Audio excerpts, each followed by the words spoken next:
Good morning. मैं उम्मीद करता हूँ कि आप लोग बहुत अच्छे होंगे, क्योंकि आप लोग मेहनत से पढ़ते हैं। मैं उम्मीद करता हूँ बाकी आप लोग पढ़ते हो या नहीं पढ़ते हो। देखो, आप लोगों से मेरा उम्मीद है कि आप लोग मेहनत से पढ़ोगे, क्योंकि आप लोग सफल होंगे तो अरे बोलोगे अरे इस यूट्यूब चैनल से पढ़ रहे थे और हमारा निकल गया, जैसे कि और लोगों को आप लोग बताओगे। ठीक है, तो चलते हैं। हम लोग क्वेश्चन नंबर 25 तक हो गया था। अब हम लोग 26 से 30 आज देखेंगे। अब देखो 26 से 30 क्या करा। 26वां सवाल तो आपके सामने ही है कि वह कौन सी न्यूनतम संख्या है जिसे 0.000326 से घटाने पर एक पूर्ण वर्ग संख्या बन जाएगी। तो भैया देखो, आपकी जो संख्या दिया है 0.000326 दिया। कितना दिया है? 0.00326 दिया है। अब ये कह रहा है कि इस संख्या में से क्या घटाया जाए। तो 326 के आसपास ऐसी कोई संख्या है कि जिसका वर्गमूल निकल जाता हो? तो दिमाग पे जोर डालो थोड़ा सा। बोलेंगे हाँ 324, ये 18 का होता है। तो 324 कितना घटाना है? 324 यहाँ लिखोगे और ये से 00 आप लिख दो। दशमलव हमेशा 6 में से 4 गए 2, 2 में से 2 गए 0, 3 में से 3 गए 0, 0.000.0। तो कितना घटाना पड़ेगा?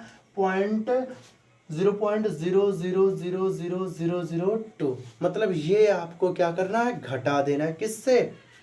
इस संख्या से। तो आपका पूर्ण वर्ग संख्या मिलेगा 324, क्योंकि आपको पता है कि पूर्ण वर्ग होता है। ओके, अब हम लोग चलते हैं क्वेश्चन नंबर 27 पे। ओके, आप लोग इसका स्क्रीनशॉट ले सकते। चलो देखते हैं। देखो आपके सामने सवाल है, ये दिया है। अंक गिन लेते हैं 2 2 4 और 4 4 8 अंक बाद दशमलव, 8 अंक बाद नीचे भी दशमलव। तो बाबू अगर सेम संख्या बाद दशमलव लगा हो तो आप दशमलव हटा सकते हो। तो दशमलव हमने हटा दिया। तो ऊपर 1225 बचा और नीचे 5329 बचा। अब इसका वर्गमूल निकाल लो। अब देखो 1225, अगर आपको 50 तक याद है तो आराम से लगा सकते हो, लेकिन नहीं याद है तो कोई बात नहीं। देखो क्या होता है, जो 1225 है ये 2500 से, देखो हमने बताया था आपको 2500 से अगर क्या हो, ये संख्या कम हो तो 50 से माइनस करेंगे। अगर 2500 से ज़्यादा हो, मतलब कहाँ तक? 5600 तक, तो 50 में प्लस करेंगे। तो 1225 25 इससे क्या हो? 2500 से क्या है? कम है। अब देखते हैं लास्ट का 3 डिजिट किसी का वर्ग है? हाँ 15 का। तो वही जो 15 है हम लोग 50 से माइनस कर देंगे, कितना बचेगा? 35। तो ये आपका हो जाएगा 35। ठीक। अब देखो 5329, अब 5329 5600 से क्या है? कम है। तो 50 में हम लोग क्या करेंगे? प्लस करेंगे। कितना हो? 329 किसके लास्ट में आता है भैया? 23 के लास्ट में आता है। तो 50 और 23 कितना होता है? 73 होता है। तो ऑप्शन क्या हो जाएगा? 35/73। ऑप्शन नंबर आपका बी वाला क्या हो जाएगा? सही हो जाएगा। ओके, तो इस प्रकार से ये भी आपका सॉल्व हो गया। अब हम लोग देखते हैं इसका अगला सवाल, बहुत ही इंपॉर्टेंट, बहुत ही आसान। ओके मेरे प्यारे बाबू, देखो हम ये सवाल जब पहले वाला पॉलिटेक्निक का वीडियो बनाए हैं, प्ले लिस्ट में आप वहाँ से देख सकते हो। ये वाला सवाल वहाँ पे बताए हैं, फिर से बता देते हैं।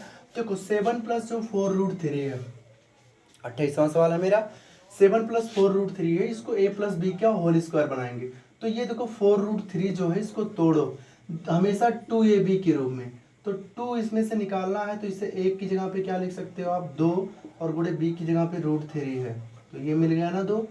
तो इसे आप लिख सकते हो a हो गया, ये b हो गया। अगर इसे हम लोग लिख दें 2 + √3 का होल स्क्वायर, तो हल करोगे 2 दूनी 4, क्योंकि a² + b² का मतलब 3 और प्लस 2ab। तो ये हो जाएगा 7 + 4√3, मतलब इतने की जगह पे आप इतना लिख सकते हो। ओके, तो हम क्या कर रहे हैं? इतने की जगह पे ये पहले से रूट था, इसे हम लोग 2 + √3 का होल स्क्वायर लिख सकते हैं। स्क्वायर से रूट क्या हो जाएगा? कैंसिल हो जाएगा और बचेगा सिर्फ क्या 2 प्लस अंडर रूट 3। अगर आप हल करोगे तो 8 दूनी 16 प्लस 8 रूट 3 और 16 3 19, मतलब ये हो जाए 19 और प्लस, क्योंकि इसकी जगह पे आप लिख सकते हो 16 प्लस 8 रूट 3। ओके, 16 3 19, तो ये पूरा हो जाएगा बाबू मेरे 19 प्लस 8 रूट 3। फिर आ गया, अब 8 रूट 3 को लिख सकते हो 2 गुणे 4 रूट 3। अब बोलोगे 4 को 2 गुणे 2 क्यों नहीं लिखे, क्योंकि मुझे सिर्फ 2ab में 2 होता, 2 को निकालना, 2 निकाल ले 4 बचा, तो ये हो जाएगा 4 प्लस रूट 3 का होल स्क्वायर। तो स्क्वायर से फिर रूट कैंसिल हो जाएगा, तो यहाँ पे आप लिख सकते हो इस पूरे की जगह पे कितना, अगर हल करते हो तो 4 चौक 16 प्लस 3 प्लस 4 रूट 3 आएगा, फिर 19 हो जाएगा। तो आप यहाँ पे लिख सकते हो कितना 19, ये 4 प्लस अंडर रूट 3 का क्या लिख सकते हो स्क्वायर, फिर स्क्वायर से रूट हो जाएगा कैंसिल और आपका सिर्फ बचेगा 4 प्लस अंडर रूट 3। यहाँ पे प्लस अंडर रूट 3, यहाँ पे माइनस कैंसिल, बचा 4, 4 का वर्गमूल कितना 2।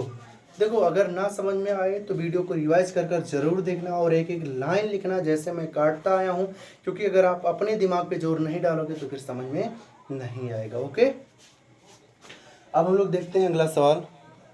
ठीक, अगर फिर कह रहा हूँ कि अगर आप लोग वीडियो देखे होंगे तो ये जो सवाल है लास्ट वाला ये भी उसमें था, तो देख लेते हैं। देखो यहाँ पे हम जानते ए स्क्वायर और प्लस, देखो यहाँ को इसको लिख सकते हो 2 गुणे 0.202 लिख सकते हो इसको, तो ये लिखा है 2। अगर हम इसको a मान लें, इसको मान लें b, तो क्या लिखा है ध्यान से देखना, अगर a मान लें इसको b तो ये हो जाएगा 2 और ये हो जाएगा a और ये हो जाएगा b। अरे चाहे इसको पहले सॉरी यहाँ पे क्या है गुणा है। ओके बाबू मेरे, ये गुणे का निशान है, तो ये a और b हो गया, तो ये 2ab और प्लस b स्क्वायर, तो इसकी जगह पे क्या लिख सकते हो a प्लस b का होल स्क्वायर, मतलब क्या लिख सकते हो पूरे की जगह पे लिख सकते हो 0.798 प्लस 0.202 का होल स्क्वायर। तो स्क्वायर से रूट कैंसिल, अगर जोड़ोगे तो कितना हो जाएगा 1000 और 3 अंक बाद दशमलव लगा दोगे आएगा कितना 1। ओके, तो इस प्रकार से ये भी क्या हो गया आपका सॉल्व हो गया। और सॉरी यहाँ पे भूल गए, यहाँ पे प्लस 1 भी था और 1 प्लस जोड़ दोगे कितना हो जाएगा 2, आंसर आपका हो जाएगा। ठीक, अब हम लोग लास्ट सवाल चलते हैं, इसका तीसरा सवाल, आप लोग इसका स्क्रीनशॉट ले सकते हो।